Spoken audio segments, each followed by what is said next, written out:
Shalom saudara-saudara yang dikasihi oleh Tuhan. Kalau saudara melihat dunia ini, saudara, apakah engkau melihat pengharapan atau engkau melihat ketiada pengharapan? Saudara yang kasih dalam Tuhan, mari kita memandang Tuhan. Saudara, ketika kita mengenal Tuhan, kita tahu sebagai orang percaya, meskipun kita masih hidup dalam dunia ini yang penuh dengan segala penderitaan dan kegelapan, tetapi kita punya pengharapan di dalam Tuhan. Salam jumpa dalam program Tuhan adalah Gembalaku. Saudara, banyak orang seringkali bertanya-tanya tentang perjalanan dunia ini. Pertanyaannya adalah, di manakah Tuhan di dalam perjalanan sejarah manusia ke depan atau ke belakang ini? Seakan-akan Tuhan itu berdiam diri. Saudara, tentu pertanyaan ini masuk akal. Karena tidak seorang pun yang pernah melihat Allah. Saudara, manusia tidak akan pernah mengenal Tuhan sesungguhnya, kecuali ketika orang itu mulai membaca Alkitab. Karena dari Alkitab kita baru mengenal Tuhan dan juga perjalanan kehidupan dunia ini. Saudara, melalui Alkitab kita diberitahukan bahwa Tuhanlah yang memimpin perjalanan dunia ini. Dan kita tahu fokus Tuhan di dalam perjalanan sejarah dunia, yaitu umat Tuhan. Oleh karena itu saudara-saudara, di dalam perjanjian lama sampai perjanjian baru kita melihat ini adalah sebuah perjalanan, rencana keselamatan Allah yang Tuhan nyatakan di dalam firman-Nya. Disitulah saudara, pada puncaknya Tuhan Allah mengutus Yesus Kristus datang, yang adalah Mesias, dan dia adalah Tuhan itu sendiri. Saudara, mari kita membaca di dalam Yesaya pasal 45. Beginilah firman Tuhan, inilah firmanku kepada orang yang kuurapi, kepada Kores, yang tangan kanannya kupegang, supaya aku menundukkan bangsa-bangsa di depannya, dan melucuti raja-raja, supaya aku membuka pintu-pintu di depannya, dan supaya pintu-pintu gerbang tidak tinggal tertutup. Aku sendiri hendak berjalan di depanmu, dan hendak meratakan gunung-gunung, hendak memecahkan pintu-pintu tembaga, dan hendak mematahkan palang-palang besi.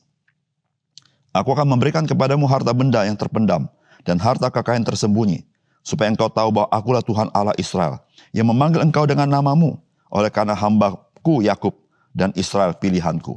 Maka aku memanggil engkau dengan namamu, menggelari engkau sekalipun engkau tidak mengenal aku. Akulah Tuhan dan tidak ada yang lain. Kecuali aku tidak ada Allah. Aku telah mempersenjatai engkau sekalipun engkau tidak mengenal aku. Supaya orang tahu dari terbitnya matahari sampai terbenamnya, bahwa tidak ada yang lain di luar aku. Akulah Tuhan dan tidak ada yang lain. Yang menjadikan terang dan menciptakan gelap. Yang menjadikan nasib bujur dan menciptakan nasib malang. Akulah Tuhan yang membuat semuanya ini. Hai langit, teteskanlah keadilan dari atas. Dan baiklah awan-awan mencurahkannya. Baiklah bumi membuka diri dan bertunaskan keselamatan, dan baiklah ditumbuhkannya keadilan. Akulah Tuhan yang menciptakan semuanya ini. Celakalah orang yang berbantah dengan pembentuknya, dia tidak lain dari beling periuk saja. Adakah tanah liat berkata kepada pembentuknya, apakah yang kau buat, atau yang telah dibuatnya?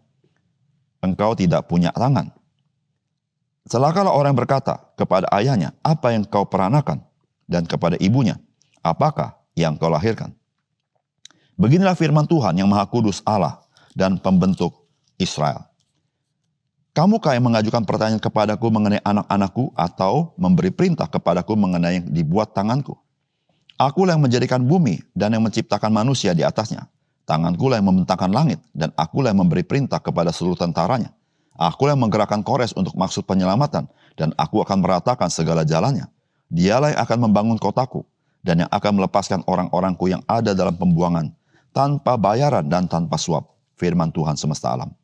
Beginilah firman Tuhan, hasil tanda dari Mesir, dan segala laba dari Ethiopia, dan orang-orang Sheba, orang-orang tinggi perawakannya, akan pindah kepadamu dan menjadi kepunyaanmu. Mereka akan berjalan di belakangmu dengan dirantai, mereka akan sujud kepadamu, dan akan membujuk engkau katanya. Hanya di tengah-tengahmu ada Allah, dan tidak ada yang lain. Di samping dia tidak ada Allah. Sungguh engkau Allah yang menyembunyikan diri, Allah Israel juru selamat.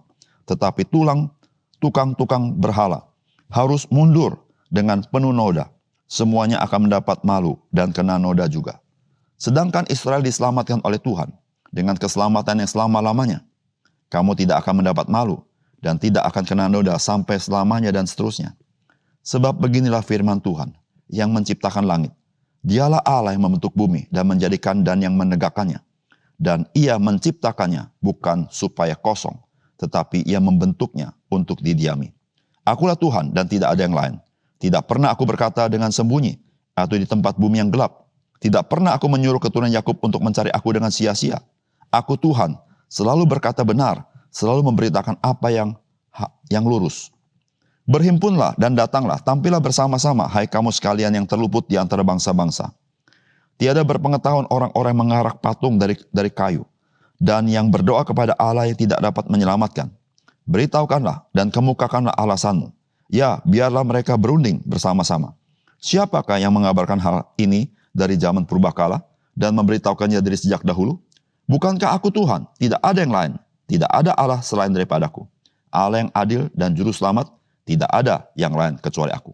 Berpalinglah kepadaku, dan biarkanlah dirimu diselamatkan, hai ujung-ujung bumi. Sebab akulah Allah, dan tidak ada yang lain. Demi aku sendiri, aku telah bersumpah, dari mulutku telah keluar kebenaran. Suatu firman yang tidak dapat ditarik kembali. Dan semua orang akan bertekuk lutut di hadapanku, dan akan bersumpah setia dalam segala bahasa. Sambil berkata, keadilan dan kekuatan hanya ada di dalam Tuhan. Semua orang yang telah bangkit amarahnya terhadap dia akan datang kepadanya dan mendapat malu. Tetapi seluruh keturunan Israel akan nyata benar dan akan bermegah di dalam Tuhan. Saudara yang dikasihi oleh Tuhan, nama Kores disebutkan oleh Tuhan di dalam bagian firman Tuhan ini. Saudara, Kores belumlah dilahirkan ketika firman Allah ini disampaikan. Saudara, Kores baru eksis ratusan tahun kemudian. Dan Kores adalah seorang raja. Dia adalah keturunan Media dan Persia yang menggulingkan Raja Babel, saudara. Nah, saudara yang kasih dalam Tuhan, Tuhan sendirilah yang memanggil Kores sebelum dia ada di dalam dunia ini. Dan Tuhan sudah memberitakannya kepada bangsa Israel melalui bagian firman Tuhan ini. Saudara, apakah pesan firman Tuhan bagi kita? Yang pertama, saudara Tuhan Allah itu bekerja di dalam segala sesuatu untuk mendatangkan kebaikan bagi kita yang mengasihi Dia dan yang terpanggil sesuai dengan rencananya. Saudara, firman Tuhan berkata begini, beginilah firman Tuhan, inilah firmanku kepada orang yang kuurapi, kepada Kores yang tangan kanannya ku pegang supaya aku menundukkan bangsa-bangsa di depannya. Dan melucuti raja-raja supaya aku membuka pintu-pintu di depannya. Dan supaya pintu-pintu gerbang tidak tinggal tertutup. Aku sendiri hendak berjalan di depanmu. Hendak meratakan gunung-gunung, hendak memecahkan pintu tembaga, hendak mematahkan palang-palang besi. Aku akan memberikan kepadamu harta benda yang terpendam, harta kekayaan tersembunyi supaya engkau tahu bahwa akulah Tuhan Allah Israel yang memanggil engkau dengan namamu.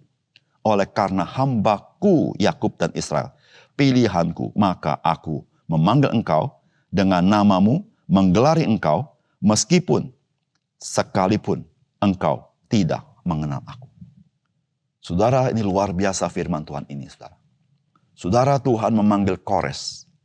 Tetapi ketika saudara membaca bagian ini, Kores adalah hambanya Tuhan yang harus melakukan apa yang Tuhan mau.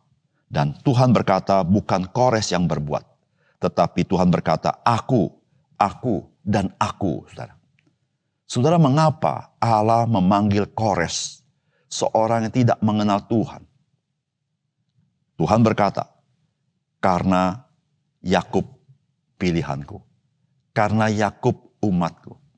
Saudara yang kasih dalam Tuhan, bagian ini sangat indah sekali. Saudara, bagaimana Tuhan itu mengasihi umat Tuhan. Saudara, Tuhan bekerja di dalam segala sesuatu untuk mendatangkan kebaikan bagi umatnya yang mengasihi Tuhan. Bahkan saudara, Tuhan bisa memakai Kores, seorang yang tidak mengenal Tuhan, untuk bekerja bagi kebaikan umat Tuhan. Saudara yang kasih dalam Tuhan, bukankah sejarah ini memberikan kita satu kepastian bahwa memang Allah bekerja di dalam segala sesuatu. Saudara, Allah bukan hanya bekerja di dalam kehidupan kita orang percaya, tetapi Allah bekerja juga di dalam kehidupan orang lain. Bahkan di dalam alam semesta ini, bahkan dalam situasi dunia ini, sejarah dunia ini. Saudara, untuk mendatangkan kebaikan bagi orang-orang yang mengasihi Dia. Saudara yang kasih dalam Tuhan, ketika kita menghadapi pergumulan, ketika kita menghadapi kesulitan, mungkin dengan situasi kondisi, mungkin dengan masalah ekonomi, mungkin dengan orang lain, mungkin dengan hal-hal yang lain. Saudara, kita tidak boleh lupa, Tuhan bukan saja bekerja dalam hidupmu dan hidupku, tapi Dia bekerja juga di dalam kehidupan orang lain. Dan bekerja juga dalam situasi dan kondisi. Dan fokus Tuhan adalah untuk mendatangkan kebaikan bagi kita yang mengasihi Dia, yaitu bagi kita orang-orang percaya. Saudara yang kasih dalam Tuhan, mengapa Tuhan memanggil Kores, orang yang tidak percaya? Karena untuk kebaikan bangsa Israel, umat Tuhan. Yang kedua, Saudara, Tuhan Allah bekerja di dalam kehidupan umat Tuhan untuk menyatakan bahwa Dia adalah Tuhan Allah yang sejati dan tidak ada yang setara dengan Dia. Saudara, di bagian kitab Yesaya, Allah berulang-ulang kali mengatakan tidak ada Allah lain selain daripada Tuhan. Berulang-ulang kali Allah berkata demikian. Saudara, ketika Allah berkata demikian, Allah memberitahukan bahwa bangsa Israel adalah saksiku. Saksi apa, saudara? Saudara, saksi pengalaman bagaimana tangan Tuhan teracung melepaskan mereka. Dan mereka melihat kemuliaan Tuhan itu. Tapi mereka adalah saksi Tuhan. Sebagaimana Tuhan katakan demikian. Beritahukanlah dan kemukakanlah alasanmu. Ya, biarlah mereka berunding satu sama lain. Siapakah yang mengabarkan hal ini dari zaman purbakala dan memberitahukannya dari sejak dahulu? Bukankah aku Tuhan? Tidak ada yang lain, tidak ada Allah selain daripadaku. Allah yang adil dan juru selamat, tidak ada yang lain kecuali aku. Saudara yang kasih dalam Tuhan. Tuhan menantang umat Tuhan. Siapakah yang bisa memberitahukan sesuatu yang masa akan datang? Yang masih jauh. Sudah dikatakan. Saudara, Allah berkata tidak ada yang lain. Kecuali Tuhan. Saudara, tidak ada yang sanggup. Kecuali Tuhan.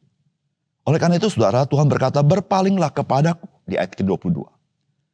Biarlah dirimu diselamatkan, hai ujung-ujung bumi. Sebab akulah Allah dan tidak ada yang lain. Saudara yang kasih dalam Tuhan, mengapa Tuhan berkata, berpalinglah kepadaku? Karena memang tidak ada Tuhan yang lain. Saudara, jikalau umat Tuhan tidak berpaling kepada Tuhan, umat Tuhan mengalami bencana dalam hidupnya.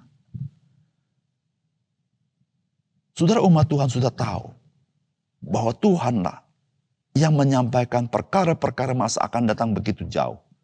Dan Dia menggenapinya. Dan saudara, tidak ada seorang pun yang bisa melakukannya. Saudara yang kasih dalam Tuhan, sebagai orang percaya, saudara, kita tahu Yesus Kristus datang 2000 tahun yang lalu. Tetapi nubuatan mengenai Dia sudah diberitakan Tuhan ribuan tahun lalu sebelum Yesus datang. Ratusan tahun lalu sebelum Dia datang. Saudara, siapa yang dapat berbuat ini? Saudara, bukan karena kehebatan nabi-nabi. Tetapi memang Tuhan Allah itu sendiri yang memberitahukan. Karena Tuhan Allah yang sejati. Saudara, ketika Tuhan Allah yang sejati memberitahukan, maka Dia berkata, apa yang kukatakan itu benar. Oleh karena itu, saudara yang kasih dalam Tuhan. Tuhan yang kita percaya adalah Tuhan yang sesungguhnya. Karena Dia membuktikan, Dia bisa melakukan perkara-perkara yang melampaui akal budi kita. Melampaui zaman. Menembus waktu. Tidak dibatasi oleh waktu. Dan Dia menggenapi dengan otoritas dan kuasanya. Saudara-saudara yang kasih dalam Tuhan. Tuhan berkata, berpalinglah kepadaku, supaya engkau diselamatkan. Saudara, Yesus berkata, marilah datang kepadaku, hai kamu yang letih lesu dan berbeban berat. Aku akan memberikan kelegaan kepadamu. Tidak seorang pun sampai kepada Bapa, jikalau tidak melalui aku. Oleh karena itu, saudara yang kasih dalam Tuhan, mari kita membuka hati kepada Juru Selamat kita, kepada Tuhan Yesus.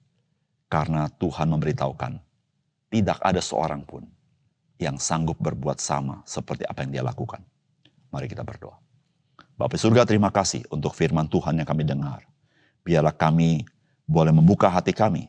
Kami semakin diyakinkan akan kesungguhan Tuhan mengasihi kami. Bahwa Engkaulah Tuhan satu-satunya yang kami percaya, yang sesungguhnya sebagaimana Alkitab nyatakan. Karena tidak ada ilah-ilah lain. Tidak ada manusia. Tidak siapapun yang sanggup. Sebagaimana yang Engkau lakukan. Terima kasih Tuhan untuk firman-Mu.